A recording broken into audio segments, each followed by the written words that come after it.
rather than just listening to someone else bash it out for you. Let's start our Sabbath school with prayer this morning. Thank you, Father, for the sunshine and the Sabbath day. May we have a blessed time together. Close us in with you for the next couple of hours, and may we fellowship with you. We invite your Spirit into our little church this morning. Fill our hearts with your presence, and bless us together, I pray in your name. Amen. Well, this morning we have one of our hospital chaplains come down, tell us what he does, Pastor Stephen Bews. Now, he says he's been here before, so Stephen, if you'd like to come forward and just tell us what you do. And I picked up the other day that you're from the land of the wrong white crowd. That's over me. To the east. Yes, I am. Yeah, that's me. I'm from New Zealand, the land of the long white cloud. Thanks, Elizabeth. And we have a team that's going to lose the World Cup again.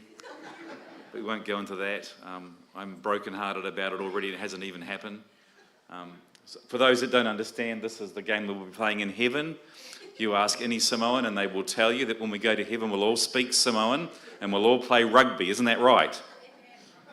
He's shaking his head. What's the story there? You're supposed to nod in agreement. Anyway, so I've been looking at the facts of the whole rugby thing, and the Springboks are looking horribly unbeatable. And it's quite disturbing, really. It's very sad. But now to more important things. I do a bit of hospital chaplaincy, not as much as I used to do, unfortunately.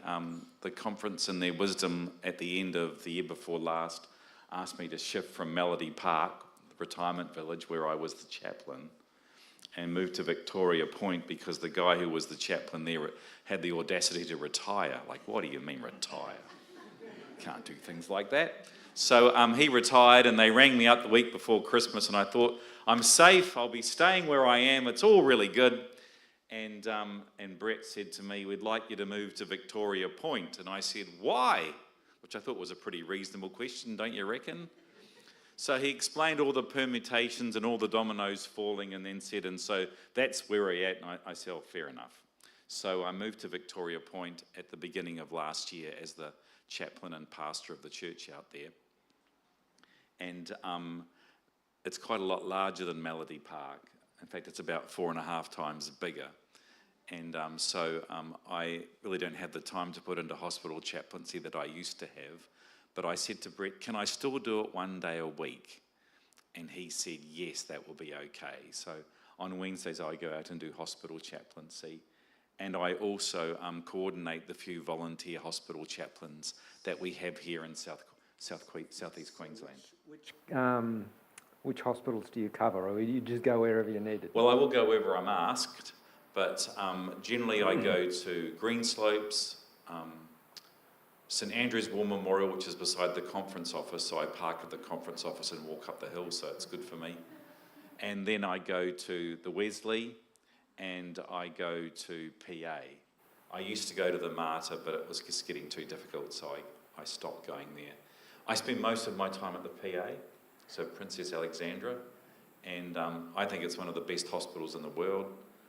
I just think it's fabulous, the things that they do there, and they do so many different things. And from my observation is that the nurses and the staff do really care for their patients very much.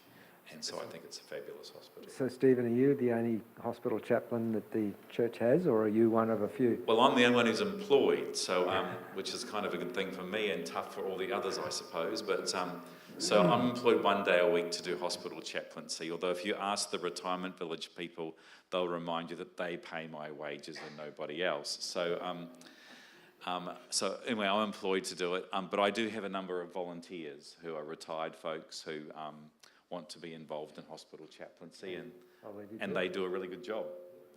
So I thought I'd talk to you a little bit about hospital chaplaincy this morning. Not so much tell you stories, but I thought I would tell you how it kind of works. Is that okay? So in the Queensland hospitals, they call it spiritual care. It's slightly more, how do we put this? I like to talk about chaplaincy because everyone knows what a chaplain is, right? We all watch well, maybe we didn't. We all watched MASH when we were kids, and we all know what chaplains do, to some degree anyway. So, but these days they talk about spiritual carers, they talk about pastoral carers. The jargon they tend to want to use is spiritual care, and I thought I'd show you some pictures of hospital chaplains, some of them doing their thing, and some of them not doing their thing. The two in the bottom left corner were at an event that occurred at the Sydney Adventist Hospital, I think last year or the year before. So there's a whole framework that covers hospital chaplaincy in Queensland Health. So I thought it would be good for you to know a little bit about this, because it kind of gives us authority to be there, essentially. So I could walk into somebody's room and they could say, why are you here and who are you? No one ever does. They're just so thrilled to see somebody, to be honest, as a general rule. But people could question why you think that you ought to be walking up to somebody's bed. But I've got the badge on, so I've got this little chaplain badge. I've got my hospital certification, so I have a little plastic thing that hangs from my badge. It's got my name on it, a picture of me, and says what I do. And so, but anyway, there's a framework for the integration of spiritual care in Queensland health facilities, which is kind of a good thing. And I don't know what you're like, but when it comes to all these sorts of things, I tend not to read them. Are you like that? It's a bit like when you're putting together something that comes in the mail, or you go to IKEA and you buy some furniture. The last thing you do is look at the instructions, right? You only do that when something goes wrong and things are not doing too well. You think, oh, jeepers, I better go look at the instructions. Well, these are kind of our instructions, and I have, to be honest, I have read them. But, you read these things and you go, oh, man, this is just so boring. But it's actually quite interesting. So this was in the introduction, and this is what it says, and I wanted to share it with you. It says, in the context of healthcare, spiritual care, that's pastoral chaplaincy, spiritual care can help play a significant role in supporting the mental, emotional, cultural, and physical well-being of patients, families, and staff. When spiritual care is provided with sensitivity and respect, and this is the important bit, I've highlighted it in yellow and bolded it, it contributes to person-centered care and improves the overall experience of those accessing health services. Don't they use lots of jargony stuff, don't you? So what they're basically saying is, when people like me turn up, it makes the experience of being a patient in hospital a whole lot better, and it improves their experience of accessing all the other services that the hospital provides. And so that means that you get out of hospital faster. And there's all this research that they've done in the States where it says that when a hospital chaplain comes to visit, it shortens the time that people spend in hospital and they get better faster. And that's pretty amazing, isn't it? Now, they haven't bothered to plumb the depths, at least not that I'm aware of, as to why that might be. But I think you and I can guess a few things, can't we? All right. I thought I'd give you another quote. And this is an interesting, it's one from the Australian Bureau of Statistics. So this year, we will be doing a census. And so this is from the last one, as far as I'm aware. So according to 2021 Australian Bureau of Statistics census, a growing number of Queenslanders identify with no religion or non-Christian religions, including smaller and emerging faith groups. But I want you to notice something. The numbers are still pretty strong for Christians, right? So 45.7% of the people in Queensland identify as Christians, where 41.2% say they have no religion at all. And the next are a lot smaller, as you can see. And what I find interesting about that is two things. We're always being told of the demise of Christianity, right? I don't know if you've heard that, but I certainly have on lots of occasions. But there are still a lot of Christians around. And when you walk into the pastoral care office at Princess Alexandra Hospital, they're all Christians, or Christians or para-Christians, if I can use that phraseology, bar two. And there's a lady who's joining from the Baha'i, and she starts next week, and they're an interesting bunch. And there's also one Muslim lady who comes in and does a bit of visitation among her faith. But all the rest are all Christians. They're either from the Uniting Church, the Catholic Church, most of them are from the Anglican and Uniting Churches, and then there's a few of us like me floating around, and those who are being trained currently. So it's really good. And I think it's really important to remember that most, and I want to say that this comes from our Christian ethos, we tend to be the ones who are more interested in pastoral care. I'm going to ask you a question now. Why do you think that might be? Because that's what Jesus did, and that's exactly the answer. That's exactly what Jesus did. What is that well-known phrase that we get from Ellen White? And she talks about the process of bringing people to faith. And she says, Jesus mixed among people as one who was concerned about their... Yes, they're good. And so that's what pastoral care is all about. We go into beside people's beds, and we're concerned about their good. And it's their good, not my good. So I could easily go into a hospital ward and go along to a bed with my own personal agenda, and I'll be honest, my personal agenda is I want to turn them all into Christians, particularly Seventh-day Adventists. That's what I want to do, right? But that's not my first and primary thing, because if I rock in there and I start waving the flag for us, my tenure in the role is going to become somewhat shortened, because that's proselytizing, and you're not supposed to do that. But I can certainly go in there as someone who cares about them, and inevitably they're going to want to know why. And that's when you can wave the flag a wee bit. All right. So this was really interesting as well. So just remember those statistics. 45.7% are Christian, and 41.2% say no religion in Queensland. Right, now let's look at this. 82% of patients who received spiritual or pastoral care felt comforted by their religious or spiritual beliefs. That's what we want to have happen. 54% of participants overall expressed interest in receiving spiritual or pastoral care in hospital. That's pretty good. The Spiritual Health Association reported that 34% of Australians who stayed in hospital for at least 1 week received spiritual care or pastoral care. So that means a third. That's really good if it was like 70%, wouldn't it? And 54% indicated a desire to receive spiritual care during future hospital stays.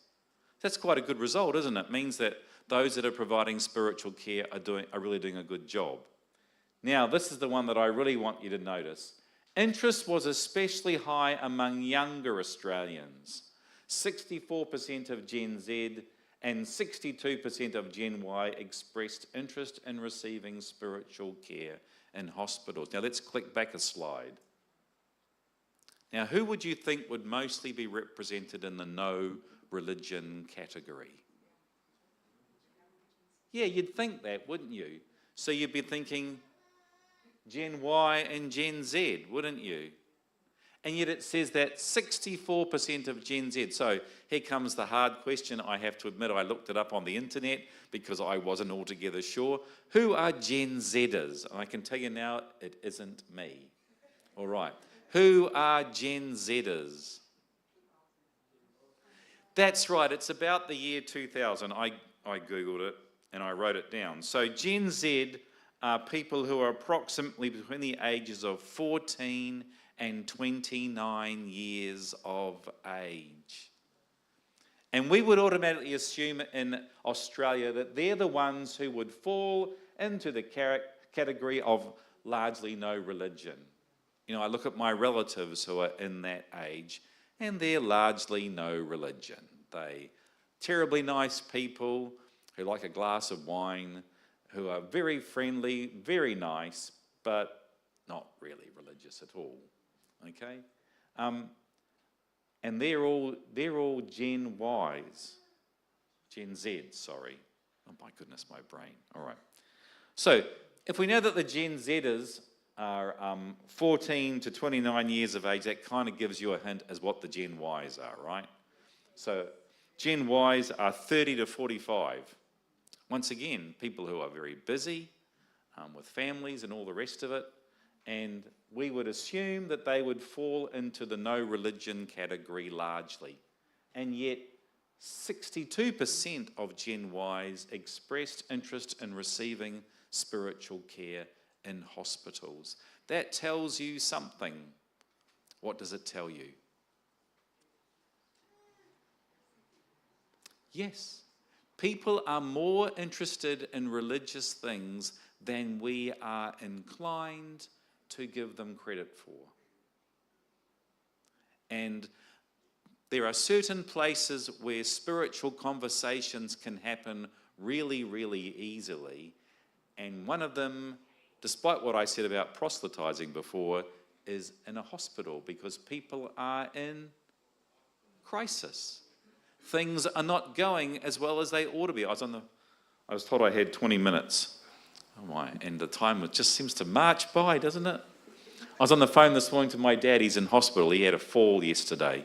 He's 89. And he was down doing some jobs at my sister's place, and he tripped over a root and woke up with a gash on the side of his head. So they took him to hospital, and they did all these tests and made him stay the night, and he sounds fine, right?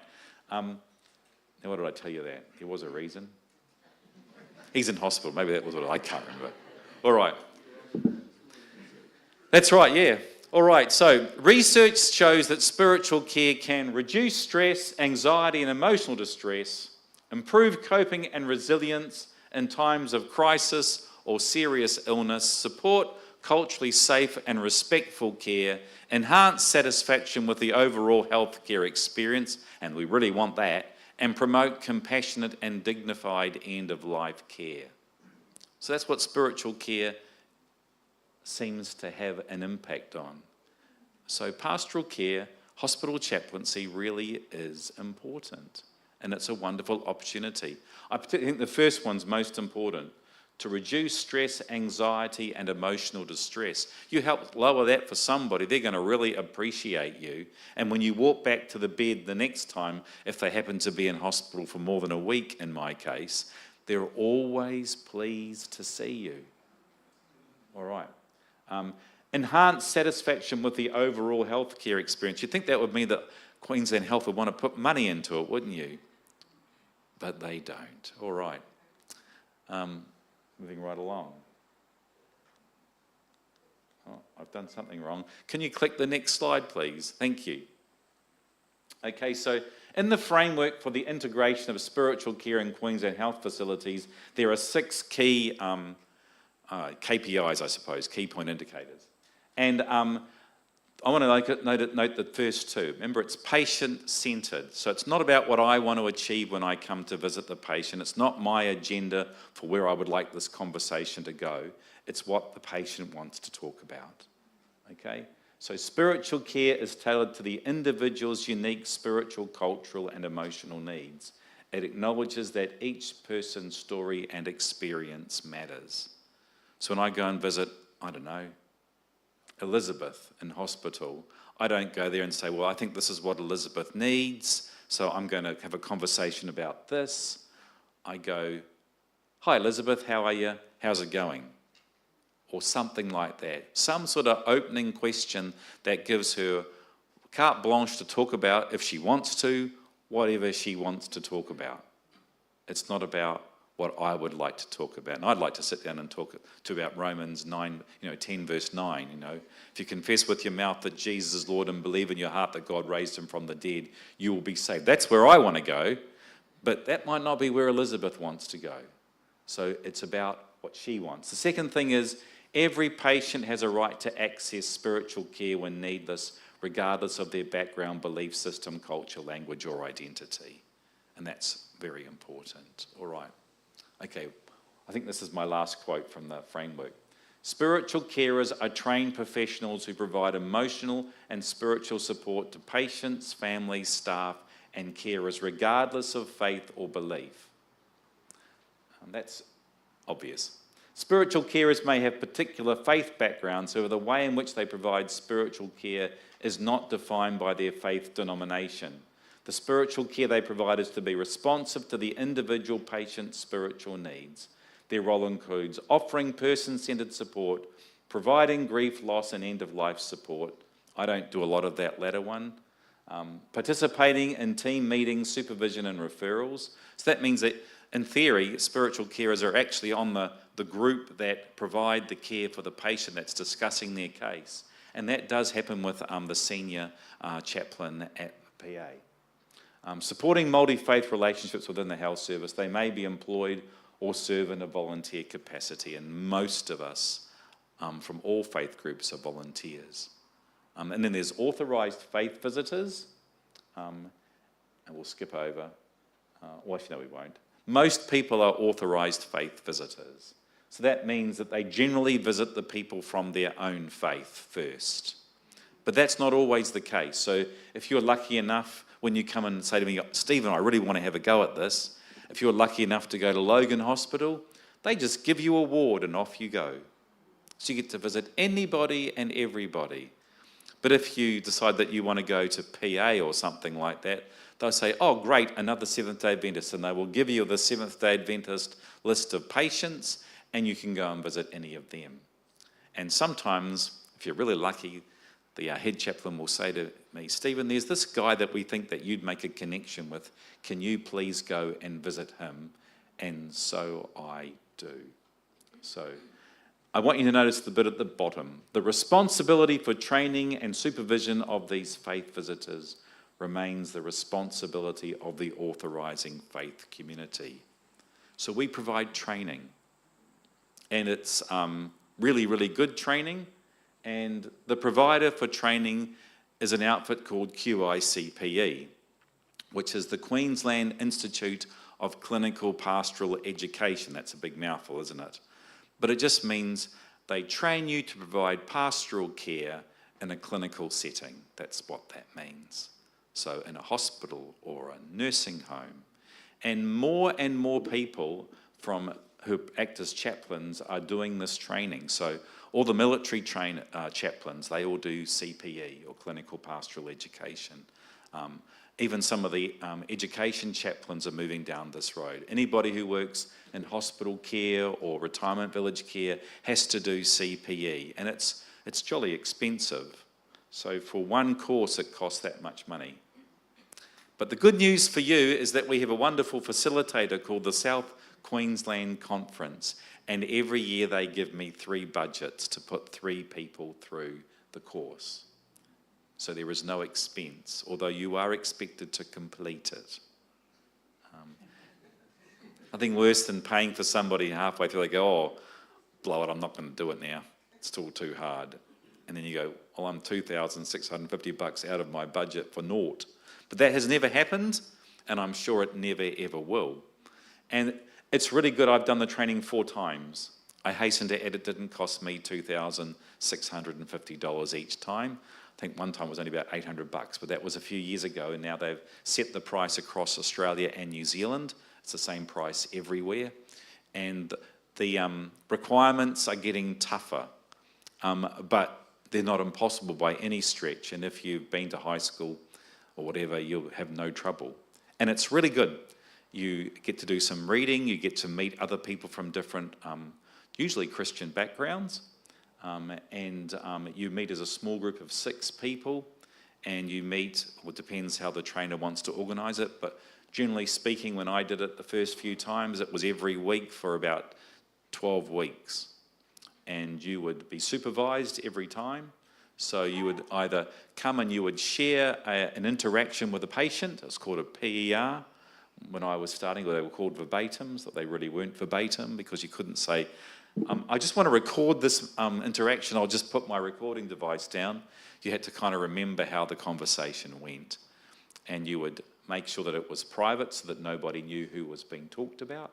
And then you would share it, and then as a group of 6, 7 people, they would talk to you and they would say things, Stephen, why on earth did you ask that question there? What was happening in the room, or what was happening with you and the patient that made you go on that, take your conversation in that direction, because what were they doing that seems out of step with where the conversation was before. And so you analyse your interactions with the patient, and you do it as a group 1 week, and then next week you do it with just the supervisor. And you've got to read things, you've got to write a few reactions to the things that you've read. There's kind of a test, but it's not really a test like you have at school. They're really is no wrong answer. And it's all about self-learning. And at the end, they give you a nice little certificate, and then I can say to you, well, which hospital would you like to go and how often do you want to go? And then we take you to the hospital. In fact, you've probably already been there because you've got to do 400 hours of patient contact in the course of doing this course. And then they just let you loose. It's wonderful. And you learn on the job. And I remember, last point. I remember when I first started, I came back and I'd been to see this lady and it was an unmitigating disaster. At least I thought so. Everything I touched turned to ashes, it was just a disaster. And I walked back and I felt quite disconsolate, I probably shouldn't have gone to visit her in the first place, but, fools go in where angels fear to tread, right? And so I'd gone to visit this lady and I came back to the PA pastoral care office and I sat there quite disconsolate. And I said to anybody who would listen, oh, that was terrible. And they were really good. They said, oh, well, it's all part of learning. You do the best that you can, and then you move on and you take the learnings from that visit and you don't repeat them. And it was very true. You don't walk out after you've done the training and you're God's gift to pastoral care. It doesn't work that way. You still have lots of learning to do. But you know what? People are kind. One last story. A year or so ago, I thought, I'll pull out all my old sermons from when I was a young pastor, and maybe I can adapt them and reuse them. So I pulled them out. These are sermons I preached when I was 23 or 22 or something. And at the time, I thought they were really, really good. So I pulled them out, and I had a wee look over them, and I said to myself, did you actually say that stuff? And I thought about all the people who were in the congregation when I was up the front, and I thought, man, they were so kind. They sat there and they listened to that. How gracious were they? And it's a bit like that with pastoral care. You look back on some of your first interactions with the patients and you think, man, that was muddy. That wasn't the best, right? But as you do it more and more, you learn more and more. And you might fall into some bad habits, and that's when you go and do CPE again. Because people like Kathy Brown and Annie Smith, who are the facilitators up here, and Trish Byrne, they will pull you into line ever so nicely and ever so gently, and they will direct you into a better process. So if this is something that you would like to do, and I sure hope you do, we need you. We need more pastoral carers in hospitals. And it's a wonderfully rewarding job. Some days you go in there and you walk out and you think, well, I really didn't do very much. But you know what? You were present. And just by being present beside that person's bed who might be lying there all day with no one coming to see them, that's wonderful. And some days you walk out and you go, wow, that was a conversation of significance. I really feel like I made a connection with that individual, and I think maybe God used me to help them. And that is really exciting. And you walk out and I walk out and I'm floating on air. I just feel so good. So if you would like that experience, I don't know, give me a call. Your pastor knows how to get a hold of me. Elizabeth knows how to get a hold of me.